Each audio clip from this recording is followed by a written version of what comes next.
उन्हाळा सुरू झाला की आपण आपसुकच थंड पदार्थांकडे ओढले जातो. बाहेर जाऊन वेगवेगळे थंड पदार्थ आपण खात असतो.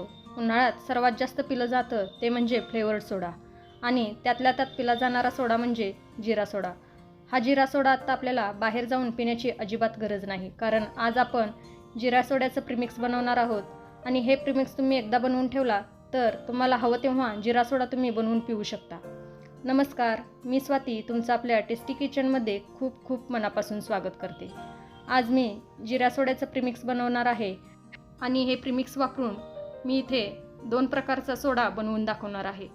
रेसिपी अगदी सोपी आहे, पटकनही होते आणि एकदा जर बनवून ठेवला तर तुम्हाला हवं तेव्हा हे प्रीमिक्स वापरून तुम्ही जिरा सोडा पिऊ शकता.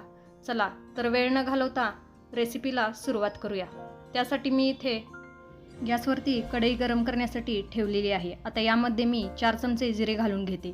इथे मी आपण जे पोहे खाण्यासाठी चमचा वापरतो त्या चमच्याने 4 चमचे जिरे घेतले आहेत. आता यामध्ये मी 10 ते 12 काळी मिरी घालून घेते. मिरे थोडे तिखट असतात त्यामुळे आपल्याला 10 ते 12 इतकेच यामध्ये घालायचे आहेत. आता याला मंद गॅसवरती हलका सुगंध येईपर्यंत आपल्याला परतून घ्यायचं आहे. हे परतत असताना याला एकसारखं हलवतच मंद गॅसवरती छान परतून घ्यायचं आहे. गॅस कुठेही मोठा करायचा नाही, अगदी मंद गॅसवरती हलका सुगंध येईपर्यंत हे छान परतून घ्यायचं आहे. जर गॅस मोठा केला तर जिरे करपतील आणि त्यामुळे सोड्याला अजिबात चव छान येणार नाही. त्यामुळे अगदी मंद गॅसवरती हे परतून घ्यायचं आहे. फार वेळ लागत नाही, अगदी 2 ते 3 मिनिटांमध्ये जिरे छान भाजले जातात. जिरे खाण्याचे खूप सारे फायदे आहेत, तुम्हाला माहीतच असतील. जसं की वजन नियंत्रणात राहते, इम्युनिटी वाढते, त्याचबरोबर जिरा हा पाचकसुद्धा आहे. जिऱ्याचा वापर उन्हाळ्यात तर जास्तच केला जातो, कारण यामुळे शरीरातील उष्णता कमी होते. म्हणूनच आपण जिऱ्याचा वापर वेगवेगळ्या पद्धतीने आपल्या आहारामध्ये करत असतो. आता हे मंद गॅसवरती मी 2 ते 3 मिनटं हलका सुगंध येईपर्यंत छान परतून घेतलेला आहे. आता गॅस बंद करते आणि याला एका प्लेटमध्ये काढून पूर्णपणे थंड करून घेते. इथे आपले जिरे आणि मिरे पूर्णपणे थंड झालेले आहेत. आता याची आपण बारीक पूड करून घेणार आहोत. त्यासाठी मी मिक्सरच्या जारमध्ये हे सर्व घालून घेते. पूर्णपणे थंड झाल्यानंतरच याला आपण बारीक करायचं आहे. आता यामध्ये मी 3 चमचे काळे मीठ घालून घेते. या इथे माझा 1 चमचा घातलेला व्हिडिओ स्किप झालेला आहे. त्याचबरोबर या इथे मी 1 चमचा पुदिना पावडर घेतलेली आहे. इथे मी पुदिना तव्यावरती गरम करून त्याची पावडर केली आहे, ती यामध्ये घालून घेते. तुम्हाला जर रेडीमेड पुदिना पावडर मिळाली ती वापरला तरीही चालेल, किंवा पुदिना उन्हामध्ये वाळवून त्याची पावडर करून ती घातला तरीही चालेल. आता यामध्ये मी 2 चमचे चाट मसाला घालून घेते. आता याला झाकण लावून घ्यायचं आहे आणि याची एकदम बारीक अशी पावडर आपल्याला करून घ्यायची आहे. इथे मी पावडर करून घेतलेली आहे. आता हे पावडर आपण चाळून घेऊया. त्यासाठी मी चाळणीमध्ये सर्व पावडर ओतून घेतलेलं आहे. आता याला आपण चाळून घेऊया. हे मी चाळून घेत आहे तोपर्यंत तुम्ही टेस्टी किचनला अजून सबस्क्राईब केला नसेल तर प्लीज सबस्क्राईब करा. त्याचबरोबर बाजूचं बेल आयकॉन हे दाबा, त्यामुळे माझी रेसिपी जेव्हा अपलोड होईल त्याचं सगळ्यात पहिलं नोटिफिकेशन तुम्हाला मिळेल.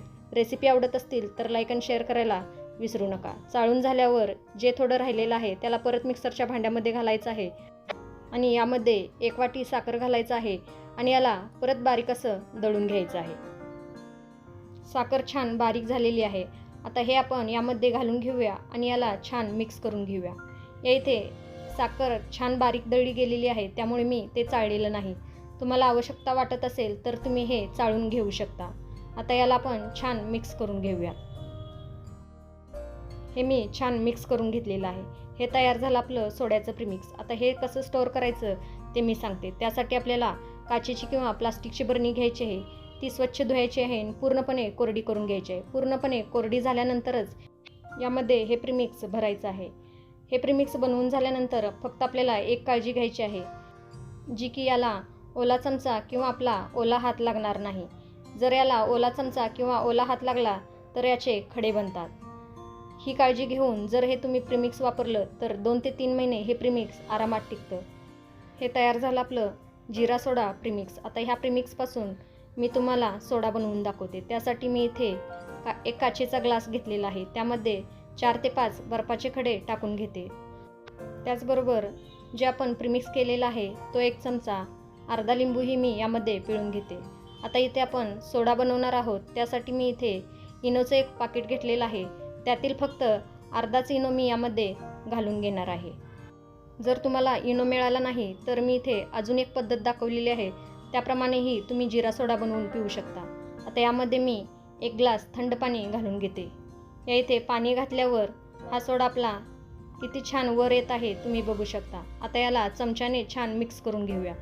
तयार झाला आपला जिरा सोडा.